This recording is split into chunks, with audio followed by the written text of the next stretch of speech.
My name's Peggy, and I am from ActivityHero. We are pleased to have you join us today for our first Activity Live show, and we're going to have a new class every day from Monday through Friday at 11 o'clock Pacific time, so just this same time. And you can check ActivityHero for the latest schedule. We're going to be adding classes, there may be some new time slots, and we're going to be having lots of great teachers presenting for you. So today we have a very special guest, Dr. Mary Mason. She is the founder of Little Medical School, and she's a doctor as well as a teacher. She has 3 kids, and one of them, Margie, is going to be joining us too. So please welcome Dr. Mary and Margie. All right. Hi there, kids. I am Dr. Mary, and this is my daughter, Margie, who is a student doctor with Little Medical School. I am a doctor for adults, and that is called an internist. And Margie here is a 3rd grader. So Margie, you want to say hi to everybody? Hi. Yeah.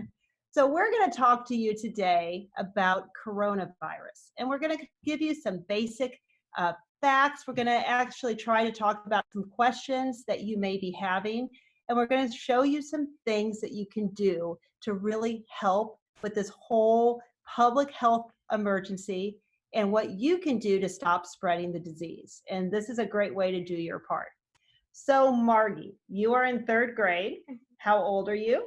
I'm 9. 9. So Margie has a couple things we're going to do first before we start asking questions. Do we have a special prize for the kids at home if we're going to pick one winner if they stay with us till the end? Yes. What's that prize going to be? Let's show them.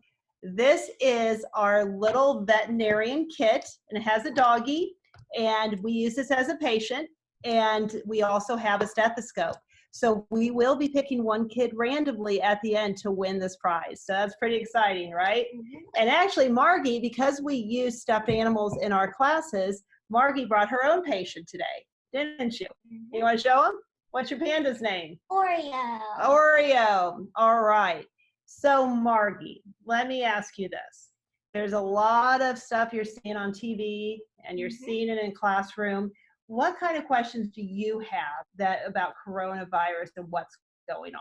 Why are people getting scared of the coronavirus? That is a great question. So Margie wants to know, why are kids why are people scared, right? And kids are are your friends scared? They are scared. So, it's a really good question because we have flu. We see this every year. We see people getting sick, and we see cough, and we see fever. And, normally when that happens, what do? We go home and we get in bed and our mom or dad or grandparent takes care of us and gives us, some medicine, and we rest and have some chicken noodle soup and we feel better, right?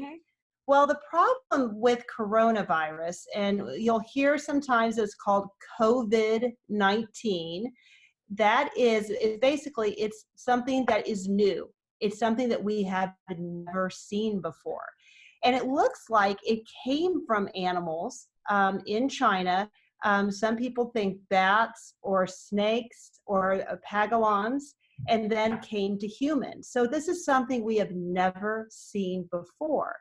But what really makes it very scary and for people, and why so many people are talking about it, and why we're closing schools and you're not going to go to your dance class or your sports classes, is because, one, we don't have a vaccine.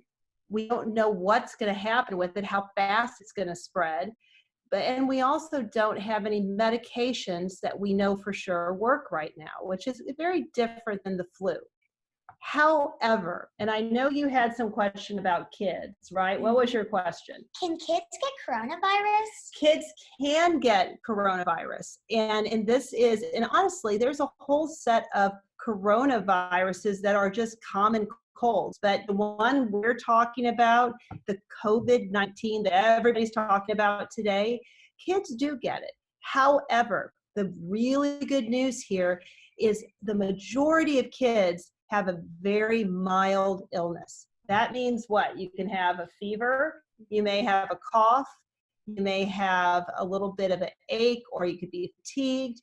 But for the most part, it's a very simple illness. It's like you've had a mild cold. So that's really good news for kids. But what the problem is that kids, if they go to see their grandparents, they may have, for example, may just feel like they have a mild cold, but they actually can pass that disease onto their grandparents, and their grandparents could get sick.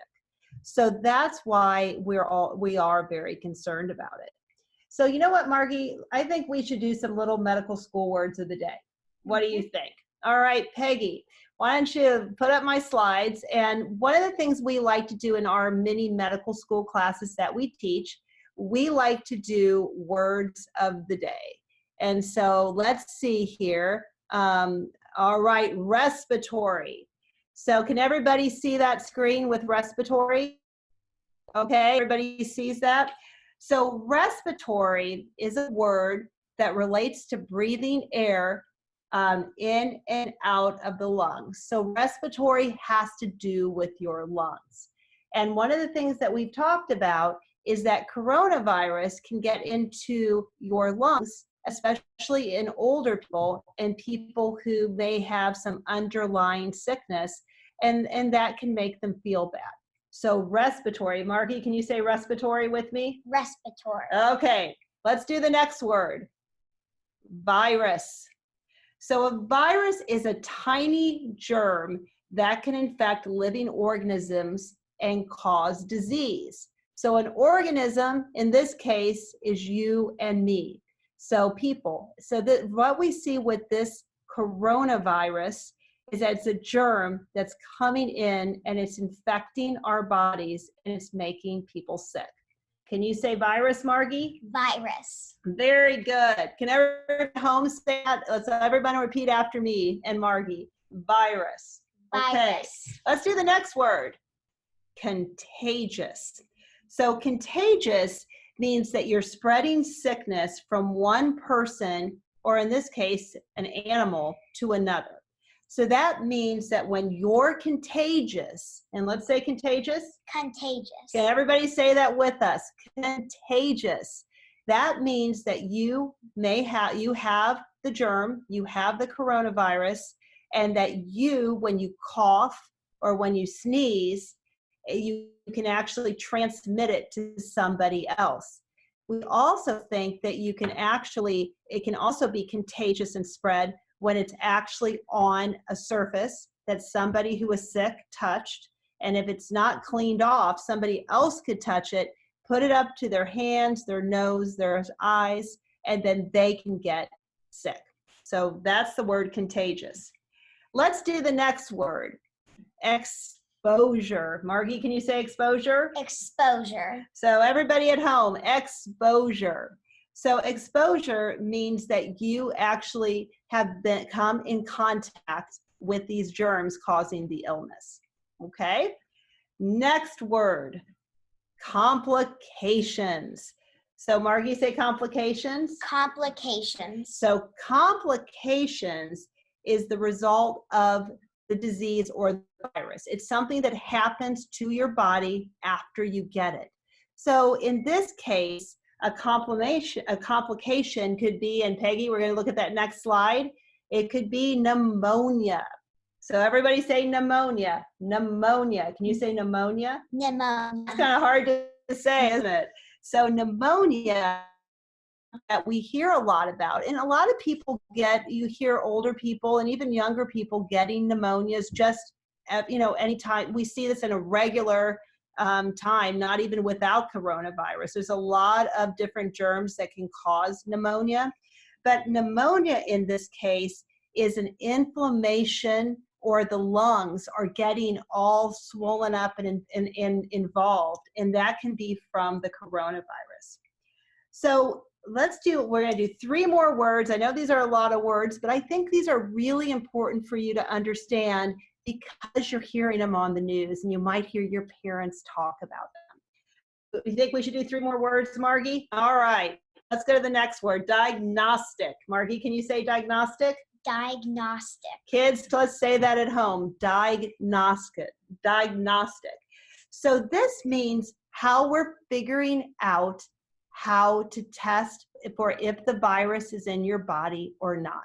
So you might be hearing a lot right now about testing and how do we know if a person has coronavirus, or do they just have a cough, or a mild cold, or maybe the flu still going around. So a word that doctors and nurses like to use is diagnostic. Two more words, disinfect. This is social distancing.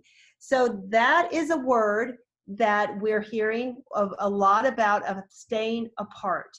So in this case, now Margie and I have been living together and been around each other a lot. And so we kind of have been exposed to each other for a really long time. So even though we're sitting close, we're really trying, if Margie was coughing or I was coughing, I'd want to be at least 6 feet from her. And so that's what we're seeing when people go in public or they go to the store. That's something that they need to think about. And that is, what we call social distancing, because the way the coronavirus can spread is that if you cough or you sneeze, you know how you get that little watery stuff coming out of your nose, or you have it coming out of your mouth? Those are called droplets, respiratory droplets. So it's from the lung and the little things of that little fluid. That can go across the air, and it can travel, and it can land on somebody else's face or their hands. And then if they touch their hands to their face or their mouth, they can get infected. So that's why when we say social distancing, we really want to try to be very careful of staying away, to give each other distance. And that's really important, especially around older people like your grandparents or your aunts or uncles or other older friends of the family, because they, even though you may not get very sick as a kid, they as an older person can get sick. And so that's why we're doing social distancing. Peggy, I think I have one more word. And I'm trying to see, it's disinfect. And so this is a really important word because we're going to do an activity about disinfecting. And so disinfect is the act of cleaning something to get rid of the bacteria, because we know that bacteria can get on surfaces. And if we don't clean it off, somebody else who's not infected yet with the coronavirus can touch it and they can get the disease. So that's why we want to do that. Okay, Peggy, I think we're going to come back and we are going to do some activities. So one of the things, Margie, that they've been talking to you about at school is what? What can you do to prevent the coronavirus from spreading? Not touching your face or not touching anybody's hands. That is great. And the really important thing is washing your hands, right? Mm-hmm. Okay, so let's see. Can you get me that other bowl over there, Margie? So hopefully everybody has some of their of the supplies. One of them is going to be a bowl that's half full of water. You know, Margie, I might have you pour a little more water into this. Which bowl? The big bowl here. Just pour a little water, and we want it about half full. Very good. We also, I've got some ground pepper here, and that's one of the things. And you know what? If you don't have this with you right now, I see lots of you getting that out. You can always do this afterwards. So Margie, I want you to pour a good amount into the bowl. Like this much? Yep, that's good. You want to pour a little more? Okay. So that's good. So see, Margie has poured a bunch in there. That is really very, very good. Now, get some dish soap, okay? And you've got the smaller bowl. So Margie, I want you, and I'm just going to take this off. I want you to pour all of the soap into the smaller bowl. Okay. And so let's show, thank you, that's great. So everybody, I'm gonna show you this. Look at that. And you know what? I'm gonna put a towel here because your hands may get wet here. We wanna make sure we can wipe them off, all right? So we've got the bowl. What do you think the pepper, why do we put the pepper in there? Because it's like the germs. Like the germs, do you hear that? So the pepper, think of the pepper as germs, okay? So I want you to dip your finger in the bowl with the pepper. Okay, everybody do that at home. Okay, hold your fingers up. Okay, I'm going to do it too. Dr. Mary, can you move Yeah. the bowls a little above? I think some people are not able to see the bowl. Okay, Yeah. just to hold that. So if you dip it on your finger, and then Margie and I are showing our finger, okay? So did the pepper stay on our fingers? Is it on your finger? Yes. It's on my finger too, okay? So that's what happens. Let's say that you touch a surface that there's coronavirus on, you touch it, it's gonna be on your finger, okay? Now, Margie, okay, I'm gonna put this bowl down and I'm gonna hold this up for you. I want you to stick your finger in this bowl of dish soap, okay? All right, and then I want you to dip it in the peppery water. Okay, what happened? Let's look. Wow, a lot of that pepper came off, didn't it? Okay, I'm gonna do the same thing, okay? So I've got my pepper finger, and then I'm gonna dip it in the dish soap. I'm gonna get it gotta get a lot of it. All right, and then I'm gonna dip it back in. A lot of it came off. That's why soap and water are so important, is because it's gonna get that virus to come off your finger. But even more important, you gotta rub it. It's gonna take longer than just one dip, right? So how long should we try? What, do you have a song you like to sing when you wash your hands?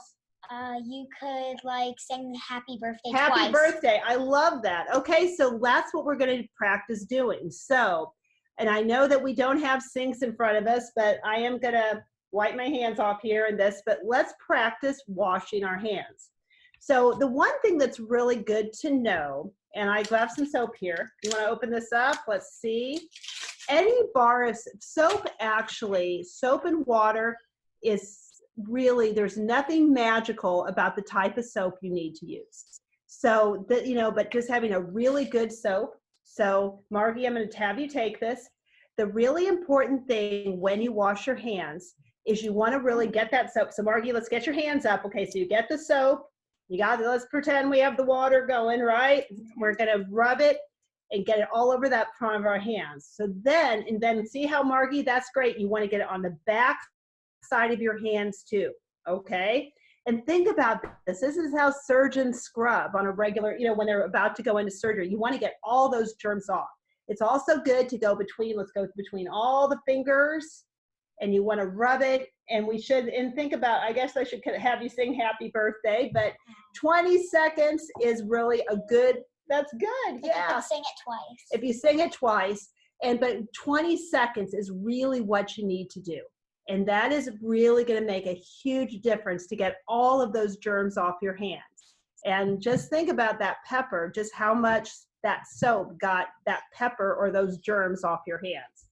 Good job, Margie. Okay, so now we're gonna wipe off. Now, one thing that you are hearing a lot about is hand sanitizer. And this is one of the, Margie, I think I took this out of your backpack because you were taking that to school with you.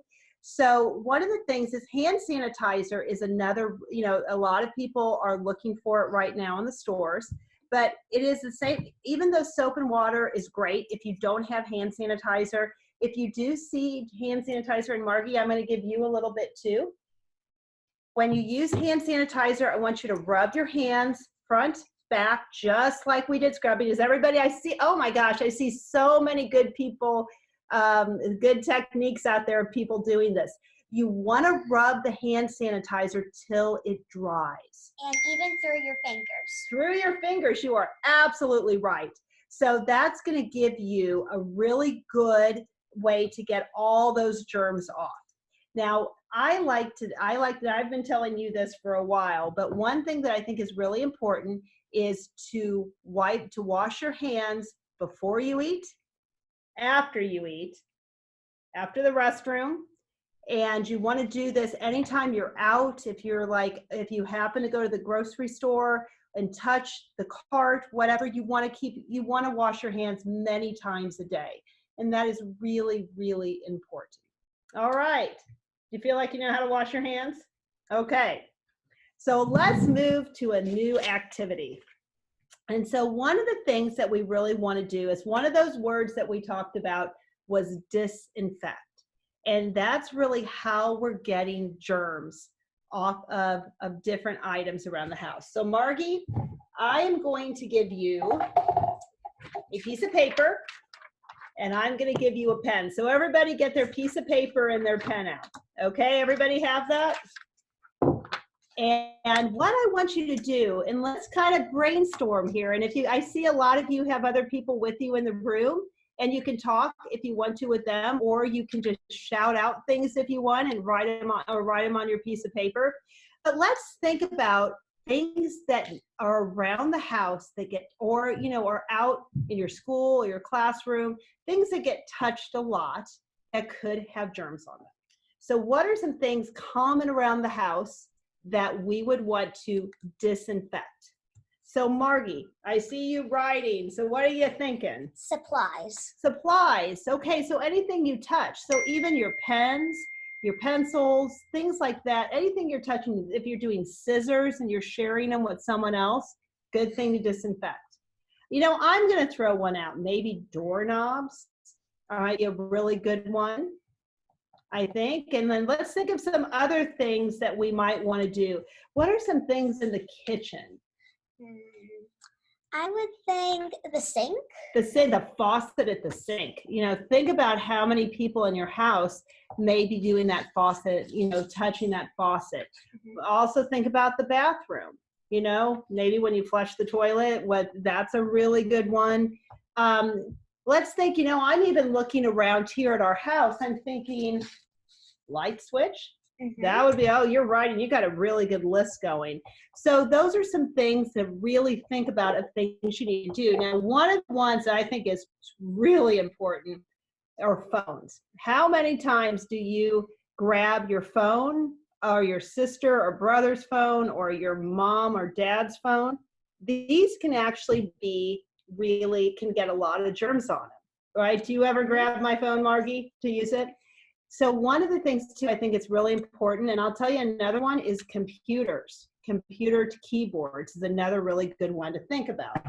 So, and one of the things that when you think about this, how many people sit with their mom and dad's phone and they put it down and they're eating a snack? Do you ever do that, Margie? Or you do that with a computer? So what happens there? It spreads germs. It does, because you could have germs on your phone. You're eating, you touch your phone, you touch the food, you put the food to your mouth, it can get in your mouth. So this is another really good thing to disinfect. So let's think about what we can disinfect. Okay, so Margie, I have some wipes I bought. Now the one thing that's nice, there's a lot of things that you see, and if you look in your cabinets at home, this just happens to be something that I bought at the store. But you can see how it kills it says it kills 99.9% of bacteria and viruses. And a lot of what these have in them is either they have, a lot of them are alcohol based or they have bleach, but they know that if you use these, it's a really good way to disinfect things. So Margie, you know what? I'm going to give you, I'm going to just use this. I've got a letter opener sitting right here. Okay. So I'm going to give you this wipe. And I'm going to have you start wiping this down. So when you disinfect, that's really good. So let's find some object around the house. You could actually do your pen, even if you've got it sitting there. And just when you wipe, you really want to do a really good job of cleaning. Back and front. Back and front. You are right. You are doing such a good job with that. Oh, that's fabulous. So that's the thing too. One activity you can do today is you can go around the house and you can start looking for different items and things that you should disinfect. And if you have older brothers and sisters, I would tell them what to do with their phones. To wipe it off. Wipe off. You could even help them out with that. Margie's got an older brother and sister, and I think you should go help them wipe down their phones and then maybe even wipe off the computer keyboard. Actually, I'm going to have you wipe up my phone now too, because I think that it's time I do that. So this is something that you can do to really help out your family right now. is really not only washing your hands and doing it on a regular basis, but it's also reminding other people in your family and other people who may be living in your house to wash their hands. I think I know, Margie, you did that the other day for me when we were having dinner. You said, wash your hands to everybody, and we all did that. But then also, it's really important that you are going to go ahead and start helping people wipe things down. So I think a great idea, I'm looking at Margie's list here. I'm going to challenge you, go around your house today and wipe down the light switches, and just get some disinfectant wipe. Get, if if you don't have any around, even a paper towel with soap and water, and kind of go and just kind of make sure that you wipe those down. Maybe help your mom and dad wipe down the kitchen sink, maybe the oven handles, the bathroom, just go in and asking your mom and dad if you can help them do that. And that is something that you can do to do your part. So that is some things that I think can really help you. Margie, did you have any other questions for me about the coronavirus? Can animals get the coronavirus? That is such a good question. So, Margie, you have what kind of dog? A golden retriever. So we have a golden retriever named Molly, and I know you love to play with Molly. And I guess you were worried that maybe you could get coronavirus, like either Molly could get sick or Molly could give it to you. So even though we know the virus originated in animals and spread to humans, it was not the kind of animals that we have in our houses here, like dogs and cats. So right now, the correct answer is your dog and your cat are absolutely fine to play with. So it's okay, and that's something that you can't get the virus right now going back and forth between you and your pets. So it's a really good question, and I'm really glad you asked that, because I know a lot of kids are really thinking about that. And so there's one other word that we did not talk about, and I think that it's something we're hearing about. And Peggy, you might have the slide there. It's pandemic. And if you don't put it up, but it's one of those words that we're hearing a lot about in the news. And pandemic, have you heard that on the news, Margie? No, I have not. Yeah, okay, some people have and some people have not. But pandemic is an outbreak. That means it's going around the world. It's in countries all over the world. And it does sound like a scary term when you see coronavirus pandemic, but that's what it means. And when you see now all these things happening with schools and gyms closing, and you're not being able to go to your music class or your soccer practice, it seems really scary. I mean, I know a lot of your events got canceled. But really what's happening here is this is our public health system doing its part. And this is where we see all these different groups coming together, doctors and people from the government who are trying to make rules so we can protect our communities and not spread the coronavirus from one person to another. So even though it's really disappointing when you don't get to go to school, or you don't get to go to your soccer game or your dance recital, just realize that this is not going to last forever. And this is just a way of you doing your part. And I know that you've been, it's kind of hard because you don't get to have your play dates with friends. And, and you have to, you're going to be, I know you're going to be taking classes online starting right after spring break. So I know that really can be disappointing, but just realize you are doing your part to help. So that is our presentation for today. Excuse me, I did cough, and I'm coughing in my elbow, but one of the, and actually I'm going to use hand sanitizer now that I coughed. Is that a good idea? But we're going to be having some other lessons coming up. And is my technique good with me doing my hands here? Okay, yes. So we are going to be having more lessons coming up about different careers in healthcare. So we're going to be talking about what a doctor does, what a nurse does, what a pharmacist does, what a dentist does. And we're also going to talk about what their role is right now trying to help the communities with coronavirus and what they're doing when patients become sick. So we're really excited that you've joined us today for Little Medical School. I hope you have learned so much today and you understand a little bit more about what's going on and not be as, have a much better understanding when you see things on the news and you see things that, you know, hear your parents talking about coronavirus. So Margie, you want to show us that prize one more time? So I'm so glad you all stayed till the end. This is our little vet school kit with the little patient and the stethoscope. So we will be awarding this later today. We're going to be randomly picking one of you who has stayed with us online. And thank you again for joining us. And Margie, do you want to say bye to everybody? Bye. Bye. And be safe and do your part and wash your hands and help disinfect things around the house.